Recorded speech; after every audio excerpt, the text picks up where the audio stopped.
जब रॉ ने new Delhi terror attack के मास्टरमाइंड अब्दुल्ला बशीर को उसके घर में घुसकर घेरा तो उसने जो खुलासे किए वो आपका दिल दहला देंगे। साल था 2018। सुबह के लगभग 4 बजे थे। दिल्ली की ठंडी हवा में सायरनों की आवाज नहीं थी, कोई गोली नहीं चली थी, कोई धमाका नहीं हुआ था। लेकिन अगर उस सुबह सिर्फ कुछ घंटे की देरी हो जाती तो शायद पूरा देश आज एक और तारीख को काले दिन के रूप में याद कर रहा होता। एक नौजवान लड़का साधारण कपड़ों में एक छोटे से कमरे में बैठा हुआ अपने मोबाइल फोन की स्क्रीन पर बार बार एक ही तस्वीर देख रहा था। दिल्ली का एक भीड़ भाड़ वाला इलाका, और उसी पल बाहर खड़ी एक टीम धीरे धीरे सीढ़ियां चढ़ रही थी। दरवाजा खुला और एक आवाज आई, पुलिस, हिलना मत। उस लड़के का नाम था अब्दुल्ला बशीर, और जो हमला वो करने वाला था वो बस कुछ घंटों की दूरी पर था। आज की ये कहानी है उस आतंकी हमले की जो होने से ठीक पहले रोक लिया गया। हम आज जिस घटना की बात करने जा रहे हैं वो कोई फिल्मी कहानी नहीं है। ये भारत की सुरक्षा एजेंसियों द्वारा रोका गया एक वास्तविक और प्रमाणित आतंकी षड्यंत्र है। ये मामला साल 2018 का है और निशाना था राष्ट्रीय राजधानी क्षेत्र और उससे जुड़ा गणतंत्र दिवस का समय। लेकिन इस कहानी की शुरुआत उस सुबह से नहीं होती। इसकी शुरुआत होती है एक बिल्कुल आम दिखने वाले लड़के से, अब्दुल्ला बशीर। नाम सुनकर किसी को शक नहीं होता। न कोई आपराधिक रिकॉर्ड, न कोई बड़ी पहचान, न कोई आतंकी जैसा चेहरा। वो उत्तर प्रदेश के एक सामान्य इलाके में रहता था। छोटा सा परिवार, आसपास के लोग उसे सीधा साधा लड़का मानते थे। लेकिन उसके मोबाइल फोन के अंदर एक दूसरी दुनिया चल रही थी। भारत में आतंकी नेटवर्क आज सिर्फ हथियारों से नहीं चलते। वे चलते हैं चैट ग्रुप से, एन्क्रिप्टेड ऐप से, ऑनलाइन वीडियो से और वैचारिक ब्रेन वॉश से। यही रास्ता था जिससे अब्दुल्ला बशीर भी अंदर खींचा गया। धीरे धीरे उसे ऐसे ग्रुप्स में जोड़ा गया जहां दुनिया को 2 हिस्सों में बांटकर दिखाया जाता था, एक हम और एक वो। जहां भारत को एक दुश्मन देश के रूप में पेश किया जाता था, जहां हर वीडियो में यही सिखाया जाता था कि अगर कुछ बड़ा करना है तो खुद को कुर्बान करना पड़ेगा। यहीं से शुरू होती है उस खतरनाक सोच की ट्रेनिंग जिसे सुरक्षा एजेंसियां रेडिकलाइजेशन कहती हैं। लेकिन ये लड़का सिर्फ ऑनलाइन बातों तक सीमित नहीं रहा। धीरे धीरे वो उन लोगों के संपर्क में आया जो भारत के बाहर बैठे थे, जो उसे निर्देश दे रहे थे और जो साफ साफ कह रहे थे, तुम्हें भारत में हमला करना है। योजना साफ थी। देश का सबसे संवेदनशील समय चुना गया था, गणतंत्र दिवस के आसपास का समय, जब देश भर में सुरक्षा व्यवस्था बेहद कड़ी रहती है लेकिन भीड़ भी सबसे ज्यादा होती है। यही विरोधाभास आतंकियों के लिए मौका बन जाता है। अब्दुल्ला को जो निर्देश दिए गए थे उनमें एक बात बार बार दोहराई जाती थी कि रेकी जरूरी है, और यही वो गलती थी जिसने इस पूरे षड्यंत्र को उजागर कर दिया। अब्दुल्ला अपने फोन में लगातार कुछ खास जगहों की तस्वीरें सेव कर रहा था। कुछ सड़कें, कुछ सार्वजनिक स्थल, कुछ सरकारी परिसरों के आसपास के इलाके, कौन सी गली में कैमरा है, कहां गार्ड बदलते हैं, किस वक्त भीड़ ज्यादा होती है। और इसी दौरान भारत की खुफिया एजेंसियों की नजर एक अंतर्राष्ट्रीय ऑनलाइन नेटवर्क पर गई। कुछ संदिग्ध अकाउंट्स, कुछ विदेशी आईपी एड्रेस और कुछ ऐसे मैसेज जिनमें भारत से जुड़े लक्ष्य की बातें हो रही थी। यहीं से इस केस में दिल्ली पुलिस की स्पेशल सेल की एंट्री होती है। स्पेशल सेल को पहले से ही इनपुट मिल रहे थे कि भारत में कुछ युवा लड़कों को ऑनलाइन प्लेटफॉर्म के जरिए कट्टरपंथी बनाया जा रहा है। जब उस नेटवर्क को ट्रैक किया गया तो एक नाम बार बार सामने आने लगा, अब्दुल्ला। शुरुआत में सिर्फ डिजिटल सर्वेलेंस था, उसके कॉल्स, उसके मैसेजेस, उसकी ऑनलाइन गतिविधियां। और जैसे जैसे डेटा इकट्ठा होता गया, तस्वीर और साफ होती चली गई। ये कोई सामान्य विचारधारा वाला युवक नहीं था।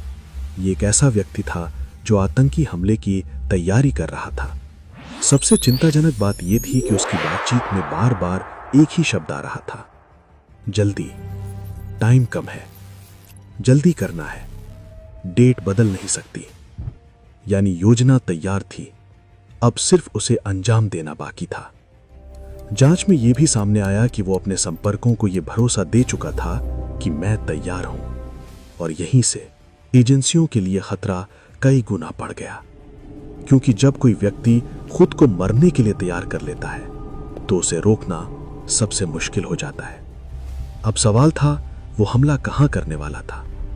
जांच में सामने आया कि उसके फोन में राष्ट्रीय राजधानी क्षेत्र से जुड़ी कई लोकेशन सेव थीं। कुछ सार्वजनिक स्थल जहां आम नागरिकों की भारी भीड़ रहती है, ये कोई एक निश्चित जगह नहीं थी, बल्कि संभावित टारगेट्स की एक सूची थी। यानी अंतिम लक्ष्य परिस्थितियों के हिसाब से चुना जाना था। और यही बात इस केस को और खतरनाक बना देती है, क्योंकि अगर एक जगह सुरक्षित हो जाए तो दूसरी जगह। अब एजेंसियों के पास समय बहुत कम था। डिजिटल सर्वेलेंस से यह साफ हो गया था कि अब्दुल्ला जल्द ही अपनी लोकेशन बदलने वाला है। उसकी गतिविधियों में तेजी आ चुकी थी, और तभी एक मैसेज इंटरसेप्ट हुआ। एक छोटा सा वाक्य, अब देर नहीं कर सकते। यही वो पल था जब ऑपरेशन को तुरंत जमीनी स्तर पर उतारने का फैसला किया गया। स्पेशल सेल की टीम गुप्त रूप से उस इलाके में पहुंची जहां अब्दुल्ला मौजूद था। कोई सायरन नहीं, कोई बड़ी हलचल नहीं, क्योंकि अगर उसे जरा भी शक हो जाता तो वो उसी समय किसी और जगह निकल सकता था, या उससे भी बुरा, वो मौके पर ही कुछ कर सकता था। और अब हम लौटते हैं कहानी के उसी शुरुआती दृश्य पर। सुबह के लगभग 4 बजे टीम सीढ़ियां चढ़ती है, दरवाजा खटखटाया जाता है, और कुछ ही सेकंड में अब्दुल्ला बशीर हिरासत में होता है। उस वक्त तक देश में प्रस्तावित हमले में सिर्फ कुछ घंटे बाकी थे। यह बात बाद में पूछताछ में सामने आई। जब उससे पूछा गया कि तुम कब हमला करने वाले थे, तो उसने जो समय बताया वो अगले ही दिन का था। यानी अगर उस रात उसकी गिरफ्तारी नहीं होती तो अगले कुछ घंटों में देश एक बड़े हमले की खबर सुन सकता था। अब गिरफ्तारी तो हो गई थी, लेकिन असली कहानी अब शुरू होती है। उसके मोबाइल फोन, उसके डिजिटल स्टोरेज, उसके ऑनलाइन अकाउंट्स, हर एक चीज की फोरेंसिक जांच की गई, और यहीं से पूरे नेटवर्क की परतें खुलने लगी। उसके पास आतंकी संगठन से जुड़ी प्रचार सामग्री थी, वीडियो, भाषण, कट्टर विचारधारा वाले मैसेज। कुछ ऐसे कंटेंट भी थे जिनमें साफ साफ बताया गया था कि भीड़ में कैसे घुसना है, कैसे पहचान छिपानी है, और कैसे आखिरी समय तक सामान्य दिखते रहना है। सबसे डराने वाली बात यह थी कि वो मानसिक रूप से पूरी तरह तैयार था। पूछताछ में उसने बताया कि उसे लगातार यह सिखाया जाता था कि अगर तुम मर गए तो तुम हीरो बन जाओगे। यानी हमला केवल रणनीति नहीं था, वो एक इमोशनल ब्रेन वॉश का नतीजा था। जांच में यह भी सामने आया कि उसे भारत के बाहर बैठे हैंडलर्स से लगातार निर्देश मिल रहे थे। कौन सी खबर देखनी है, कौन सी वेबसाइट से अपडेट लेना है, किस तरह से अपनी पहचान छिपानी है। यह पूरा एक डिजिटल आतंक नेटवर्क था, और अब्दुल्ला उस नेटवर्क का मैदान में उतरने वाला मोहरा था। यह भी सामने आया कि वो अकेला नहीं था। भारत के अलग अलग हिस्सों में कुछ और युवा लड़कों को इसी तरह तैयार किया जा रहा था। लेकिन अब्दुल्ला का केस इसलिए ज्यादा खतरनाक था क्योंकि वो एक्टिव स्टेज में पहुंच गया था।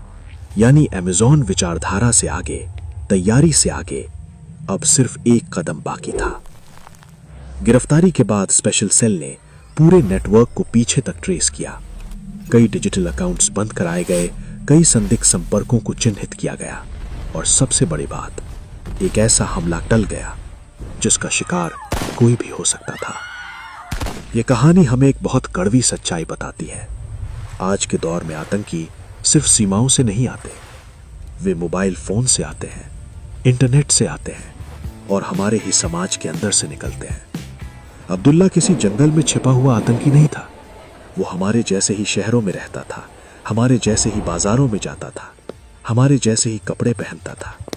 और यही बात इस केस को सबसे ज्यादा डरावना बनाती है, क्योंकि अगर एजेंसियों को वो एक छोटा सा डिजिटल सुराग नहीं मिलता, अगर उस एक मैसेज पर ध्यान नहीं दिया जाता, तो शायद हम आज ये कहानी एक डॉक्यूमेंट्री की तरह नहीं, एक शोक संदेश की तरह सुनते। ये भी याद रखना जरूरी है कि यह केस किसी फिल्म की तरह एक हीरो पुलिस ऑफिसर की वजह से नहीं सुलझा।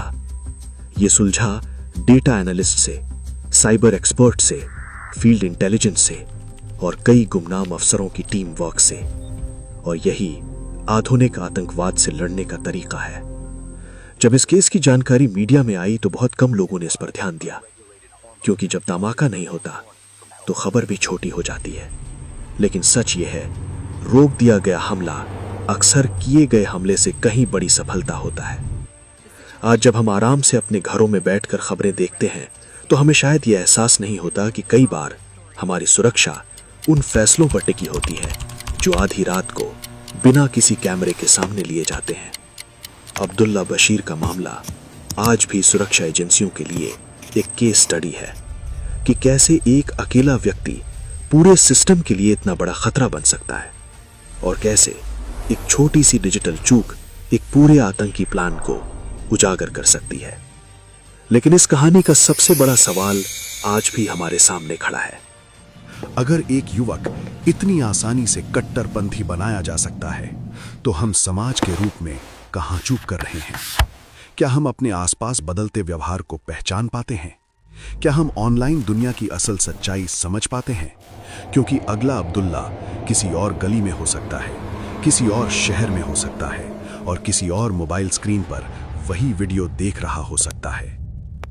आज की ये कहानी सिर्फ एक रोके गए हमले की नहीं है, ये उस अदृश्य लड़ाई की कहानी है जो हर दिन, हर रात बिना किसी शोर के हमारे देश के लिए लड़ी जाती है। और अगली बार जब आप गणतंत्र दिवस की परेड देखें, तिरंगे को लहराते हुए देखें, तो सिर्फ समारोह मत देखिए, उसके पीछे छुपी हजारों अनसुनी कहानियों को भी याद कीजिए, जिनमें से एक कहानी थी उस आतंकी हमले की जो होने से बस कुछ घंटे पहले रोक लिया गया।